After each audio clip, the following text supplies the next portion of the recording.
दो एक ऐसे राज्य हैं जहां मुसलमानों को केवल एक जानवर की तरह इस्तेमाल किया जाता है। जो इमाम एसोसिएशन ने जो बयान दिया है उसको आप कितना सही मानते हैं? देखिए, वहाँ वेस्ट बंगाल की जो इमाम एसोसिएशन है, इमाम एसोसिएशन का मतलब है इस्लाम से मतलब रखना, अपने इस्लाम से, अपने कानून से, अपने धर्म से मतलब रखना, ना कि राजनीति में घुसना।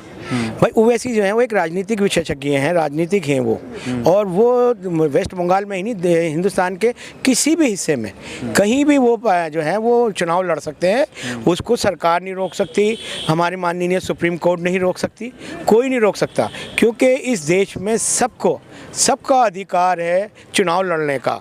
और रही बात एसोसिएशन की, मैं इस इमाम हो या उलमाए हो या जो भी लोग हैं इस संगठन से, मैं उनसे कहना चाहता हूं कि आप सिर्फ केवल और केवल मुसलमानों के बारे में सोचिए, आप केवल इस्लाम के बारे में सोचिए।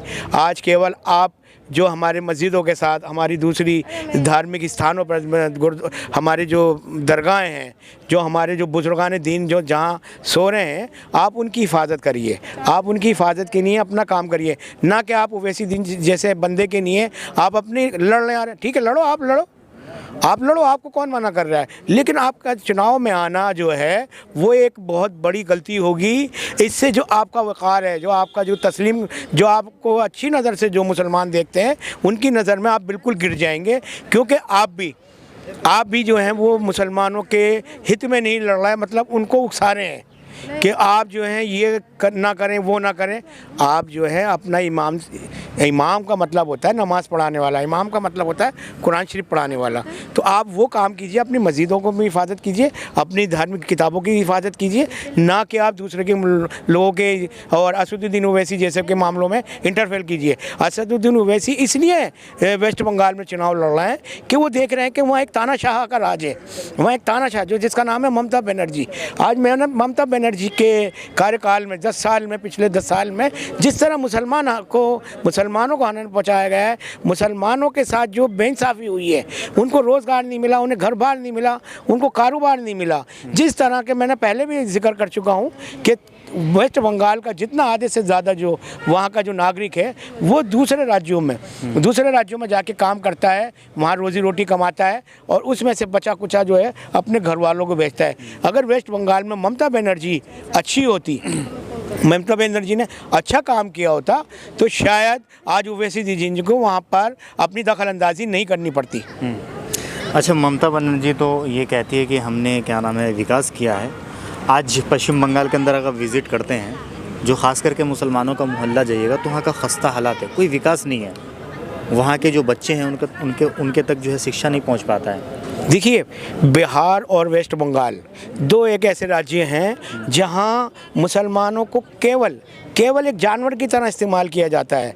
मैं मुसलमान भाई बहनों से भी अपील करूंगा कि आज का युग जो है वो सतयुग नहीं है, कलयुग है।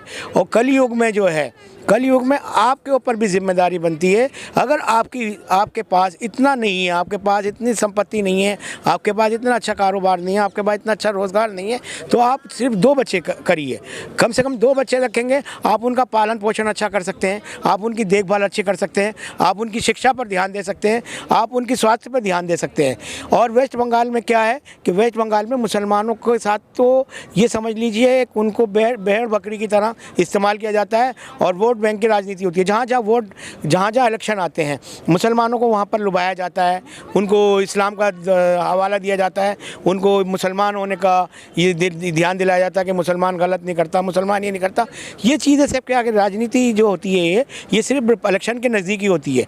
जैसे जैसे इलेक्शन आते हैं वैसे वैसे मुसलमानों को जो है पुरोहित किया जाता है, उनको सम्मान दिया जाता है, और उसके बाद जब ये जीत जाते हैं फिर ये आम आदमी से बिल्कुल कटकर अपने घरों में, अपने जो सरकारी निवास हैं, सरकारी दफ्तर हैं, वहाँ तक सीमित रह जाते हैं। अच्छा, देखिए, फ़ायदा और नुकसान ये हमें नहीं देखना, हमने सिर्फ ये चीज़ देखना है कि भाई कोई भी सरकार आए, कोई भी आए, चाहे वो मोदी जी आए, कोई भी आए, लेकिन आम आदमी का, आम नागरिकों का भला होना चाहिए। मैं कहता हूँ जो वहाँ के जो उलमाए दीन के, जो बुजुर्गान दीन के, जो नस्ल दर नस्ल जो चले आ रहे हैं, अगर उनको अपनी इजाज़त दे, उनको अपनी मर्ज़ी चलनी चाहिए। अगर वो चाहते हैं कि हाँ जी ओवैसी जी के साथ में साथ देना चाहता हूँ, तो वो ओवैसी जी को भी उनको वेलकम करना चाहिए, उनका स्वागत करना चाहिए और उनको जो है खुशामदीद कहकर अपनी पार्टी में शामिल कर लेना चाहिए। क्योंकि ये एक राजनीति का मतलब ये नहीं होता कि आप एक धर्म से जुड़ गए। अगर आप मुसलमान वोट ले लोगे तो मुसलमानों के साथ जो है सिर्फ आप अच्छाई करोगे, बाकी दूसरे धर्मों के लोगों के साथ नाइंसाफ़ी करोगे। नहीं, हमारा मज़हब ये नहीं सिखाता। हमारा मज़हब सिखाता है कि जिसके साथ, जिस देश में रहते हो, जिस देश में खाते हो, जिस देश में पीते हो, पहले उस देश को देखो, उसके बाद हम हिंदू मुसलमान सिख ईसाई बाद में हैं, पहले हम एक हिंदुस्तानी नागरिक हैं। अच्छा, देखिए ये सिर्फ एक मुद्दा है, बना दिया गया कि किसी तरह जो है ये ममता बनर्जी का क्या दिख रहा है सारा ये। वहाँ ममता बनर्जी को अब दिख रहा है कि यार ये मुसलमान तो अलग पार्टी बना रहे हैं। और ओवैसी असदुद्दीन ओवैसी जब से वेस्ट बंगाल की तरफ रुख किया उन्होंने, तो ममता की रातों की नींद उड़ गई है। ममता नदीदी जो है जो हिटलर है, वेस्ट बंगाल में अपने आप को हिटलर से कम नहीं आंकती। वो सफ़ेद साड़ी में मुर्गी की तरह उछलती कूदती हैं। जैसे कि एक बंदर होता है ना, बंदर को कहा जाता है कि भाई बंदर जो है, जब देश का जंगल का राजा, जब वहाँ के जानवरों ने कहा कि भाई ये हर दफ़ा जो है ये जंगल का राजा है, शेरी क्यों बनता है, और किसी को और भी मौका देना चाहिए। तो जब वहाँ सारे जानवर सहमत हुए तो उन्होंने एक बंदर को बना दिया। तो बंदर को जब बना दिया तो बंदर एक अचानक दुर्घटना हो जाती है, तो सारे जानवर बंदर के पास पहुँचते हैं कि जी देखिए आपके राज्य में ये इसके साथ ये हादसा हुआ है। तो वो बंदर जो है पेड़ के ऊपर, एक पेड़ से दूसरे पेड़, दूसरे पेड़ से तीसरे पेड़ पर उछलता कूदता रहता है। तो वहाँ के जो दूसरे जानवर होते हैं वो देखते रहते हैं कि यार ये बंदर कर क्या रहा है। कह रहा है यार मैं, जब वो बहुत देर हो गई जब उछल कूद करता रहा वो, तो बाकी के जानवरों ने पूछा कि भाई तुम कर क्या रहे हो ये।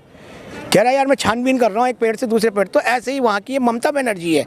इन्होंने वहाँ के पब्लिक के लिए, वहाँ की आवाम के लिए, वहाँ के लोगों के लिए, वहाँ के नागरिकों के लिए ममता बनर्जी ने कुछ नहीं किया। इसलिए आज मोदी जी हों, चाहे ओवैसी जो असदुद्दीन ओवैसी जैसे हों, ये उधर विजिट कर रहे हैं कि भाई वहाँ के लोगों के हालात को जो है वो अच्छा किया जाए, बेहतर बनाया जाए, उनकी ज़िंदगी खुशगवार बनाई जाए। अच्छा, तो कहने का मतलब है कि इस बार जो है ममता बनर्जी को पश्चिम बंगाल के अंदर जो है जो परिणाम है वो भुगतना पड़ेगा। देखिए हमारे यहाँ इस्लाम में, मुसलमानों में कहावत है कि बड़ा बोल नहीं बोलना चाहिए। और ममता बनर्जी ने जो बड़े बोल बोले हैं कि बीजेपी 30 सीटों से ज़्यादा ला के दिखा दे, असदुद्दीन ओवैसी जी को चैलेंज कर रही है और दूसरे भी मुद्दे उठा रही है। कभी वो किसी की गाड़ी पर पत्थर फेंकवाती है, कभी किसी के ऊपर जो है वो धमकियाँ दिलवाती है, कभी मुसलमानों को लालच देती है। ये अब देखिएगा वहाँ पर जो है मुसलमानों का इस्तेमाल इस तरह होगा कि वहाँ पर पैसे से भी ख़रीदने की कोशिश की जाएगी, उनको लालच भी दिया जाएगा, लेकिन उसके अलावा वहाँ मुसलमानों के साथ कुछ भी नहीं होना। इसलिए वहाँ पर जो दूसरी अन्य पार्टियाँ हैं, वरना मोदी जी को क्या ज़रूरत थी वहाँ जाने की, असदुद्दीन ओवैसी को वहाँ जाने की क्या ज़रूरत थी। लेकिन वो ये देख रहे हैं कि वहाँ के नागरिकों की हालत बहुत ख़राब है, इसलिए वो लोग वहाँ विजिट कर रहे हैं। और देखिएगा ममता बनर्जी आने वाले जो इलेक्शन आ रहे हैं 4-6 महीने में आपको परिणाम पता चल जाएगा। ममता बनर्जी एक सिर्फ नाम के ऊपर ही, एक फ़ोटो के ऊपर ही रह जाएंगी, जहाँ नीचे लिखा हुआ होगा ममता बनर्जी। चलिए, बहुत बहुत शुक्रिया जुड़ने के लिए। तो हमारे साथ यहाँ पे जो है हैदर साहब थे, इन्होंने अपने राय रखी। आपके दिमाग में क्या क्वेश्चन चल रहा है वो इस वीडियो के कमेंट में हमें ज़रूर बताइएगा। वीडियो अगर आपको अच्छी लगी तो प्लीज़ इसे लाइक और शेयर ज़्यादा से ज़्यादा कीजिए। जय हिंद, जय भारत, अपना ख्याल रखिए, हंसते रहिए, मुस्कुराते रहिए। अल्लाह हाफिज़, अस्सलाम वालेकुम।